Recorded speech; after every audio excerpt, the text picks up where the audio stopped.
Hello Aquarius, welcome to Like a Tarot. Alamin natin ang relationship mo, ang feelings mo, ang angel number at ang feelings ng person mo.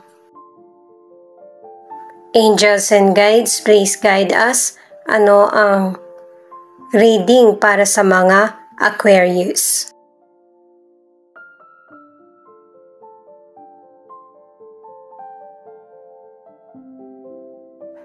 Ito yung mystical card para sa relationship. This is a blessing in disguise. Yung angel mo or guide ang magkokontrol ng sitwasyon, kaya maging patient at magtiwala. Meron kasing sitwasyon sa buhay mo na akala mo hindi maganda yung magiging kahihinatnan, pero naging maganda yung resulta. Para sa mga bagong viewers, ang reading na ito ay timeless reading, general reading at guide po lamang. Hindi po magre-resonate sa lahat kaya kunin mo lang yung akma sa sitwasyon mo. At kung kailan mo napanood ang reading na ito, yun ang start ng 1 week reading para sa'yo. Ikaw na bahala magpalit kung si person mo ito o ikaw.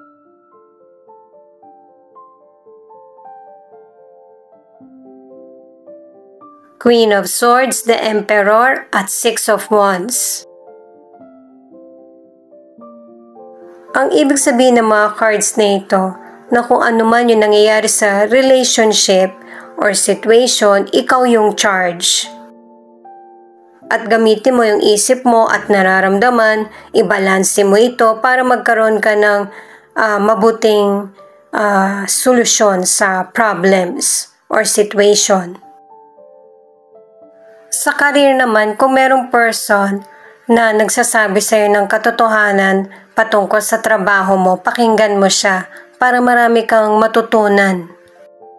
Malalaman mo naman kasi kung namemersonal yung person or trabaho lang talaga yung gusto niyang sabihin sa iyo. Lalo na sa career or business, pareho kayo ng person na ito na meron kayong plano, leadership at saka respect. Kapag pinagpatuloy mo yung pakikisama, focus sa trabaho, makakamit mo yung success at victory sa career man ito or negosyo. Ang ilan sa inyo sa relationship ay maingat ka sa mga sinasabi mo patungkol sa relasyon nyo or yung nangyayari sa pamilya. Meron din kasing pagkukulang yung person mo sa relationship, pero alam mo at nagtitiwala ka na yung person mo ay ginagawa ang lahat para sa relasyon. At saka ang ilan sa inyo na nasa relationship, yung person mo ay inaayos niya na agad yung problema bago pa makarating sa iyo. Ayaw niya na ma-stress ka. At saka ang ilan sa inyo na nasa relationship, pinagtutulungan nyo ng person mo na maresolbahan yung bawat problema na dumarating sa relasyon. Ang ilang single naman, pinipili mo na maging single lang muna. Kasi ang ilan sa inyo, mas gusto mong magkaroon ng time para sa sarili. At ang ilang single, ano man ang gender mo, ano man ang edad mo, hindi naman dapat ikahiya kung gusto mo talaga ng relasyon. Magpakatotoo ka sa sarili mo. Ito naman yung card mo. You are protected. Ibig sabihin, ipagpatuloy mo yung pagiging confident. Pangalawang card mo na ito na merong good news na mangyayari sa buhay mo. Advice din sa iyo ito ng card na anuman yung mangyaring sitwasyon ay maging kalma. Ipagpatuloy ko lang para sa mga single na soon magkakaroon ka ng love life at magiging successful ito. Magkakasundo kayo. Ito na yung mga cards mo para sa feelings mo. 7 of Swords, Judgment, at 2 of Wands in reverse.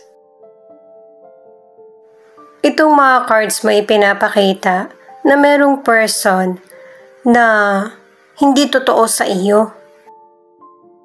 At syempre, kung ano man yung nagawa mong good or bad sa buhay mo, meron niyang kapalit. At ang advice ng mga cards para good karma ang mangyari sa buhay mo, yung mabuting direksyon ang piliin mo. Syempre, ang dapat piliin mo, yung hindi stressful na sitwasyon. Lahat naman tayo kasi gusto natin maging happy. Sa financial, kailangan ng pag-iingat kasi may person na hindi magiging tapat sa iyo. At saka ang ilan sa inyo dahil na rin sa wise ka sa pag-manage ng financial na meron ka, magkakaroon ng financial improvement. At ang advice ng mga cards ay balansehin mo yung financial na meron ka sa ngayon para hindi na muling magkaroon ng problema. Sa mga nasa relationship, gusto mong maging single ulit.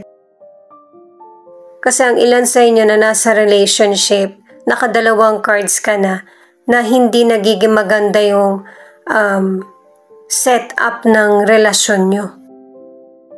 Lalo na kung ang ilan sa inyo ay LDR ang relasyon. Pero base na rin sa mga cards, ang ilan sa inyo kahit na nagkakaroon ng problema ang relationship nyo ng person mo, open pa rin ang isa sa inyo na makipag-ayos. At yung pagkakaroon ng clear communication, pagiging honest sa isa't isa, at saka ang ilan sa inyo hindi ka naman nag-uungkat ng kung ano yung napag-usapan na. Kaya ang ilan sa inyo kahit na may hadlang na dumating sa relasyon ay naayos pa rin ito. Ang ilang single naman, nag-iisip ka kung maging single na lang habang buhay o kaya makipagbalikan sa past person mo. Ito yung angel number para sa relationship. You are the one who is about to bring wealth into your family. Type yes if you believe. Ito naman yung angel number mo para sa feelings mo.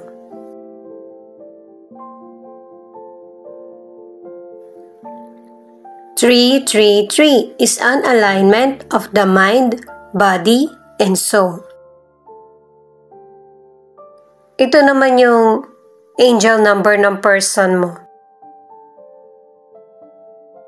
4. Have confidence in yourself and the divine's guidance. Ituloy ko lang para sa mga single na ang advice ng mga cards ay huwag masyadong maging judgmental sa mga potential person. Huwag mong palagpasin yung pagkakataon na ibinigay ng universe. Ito yung card ng person mo sa feelings niya. Don't give up on love. Yung relasyon, magkakaroon ng healing yan. Kung pahihintulutan mo, yung pagpapatawad. Ituloy ko lang para sa mga single. Di ba nga binigyan ka ng pagkakataon ng universe para makilala yung mga potential person. Kaya kailangan suriin mo muna. Kasi may posibilidad na isa sa kanila yung pwede mong makarelasyon. 5 of Wands, the Star, Knight of Cups. Itong card ng person mo para sa feelings niya, pinapakita na merong pagtatalo or hindi pagkakasundo. Pero nakadalawang cards na siya na magkakaroon ng healing sa anumang sitwasyon na pinagdaraanan. Kailangan ng pasensya kasi matutupad mo naman yung mga pangarap mo sa buhay. Kaya ang advice pa ng mga cards ay i-control mo yung emotion mo, huwag masyadong magpaka-sensitive at saka personalin yung mga nasasabi sa iyo or yung sitwasyon. Mahirap yan lalo na kung tingin mo agrabyado ka pero wala kang magiging choice kundi maging patient sa mga plano ni God sa iyo. Ang ilan sa inyo ay meron kang sakit at pinaglalabanan mo ito. Huwag mag-focus sa mga negatibo at saka stress. Magkakaroon ng renewal at saka pag-asa. At saka para mas mapabilis yung improvement, tulungan mo din yung sarili mo.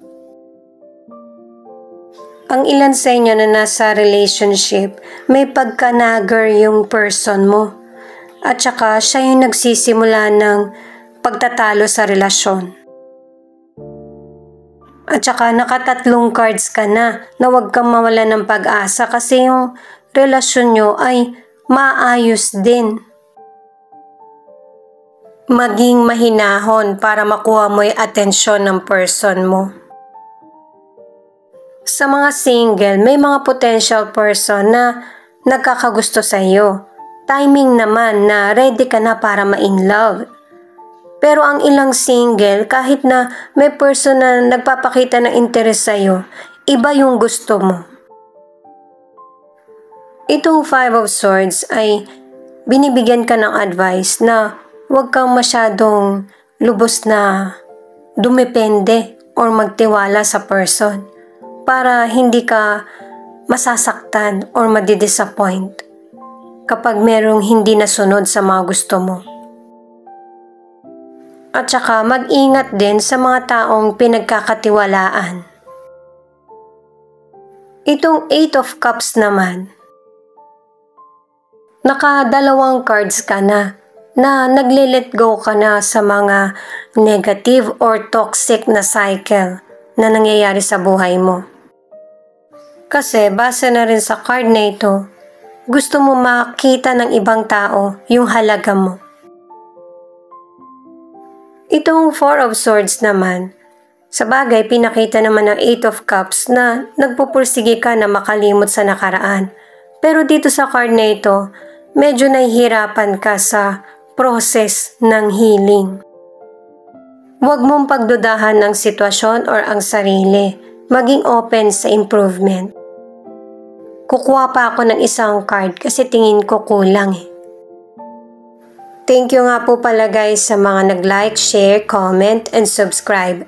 Ingat po kayo palagi. Itong The Hierophant naman, ang ibig sabihin ay huwag mong walain yung connection mo kay God kahit na may problema ka man o wala. At saka meron ding person kang namimiss na sana siyang pinagsasabihan mo ng problems.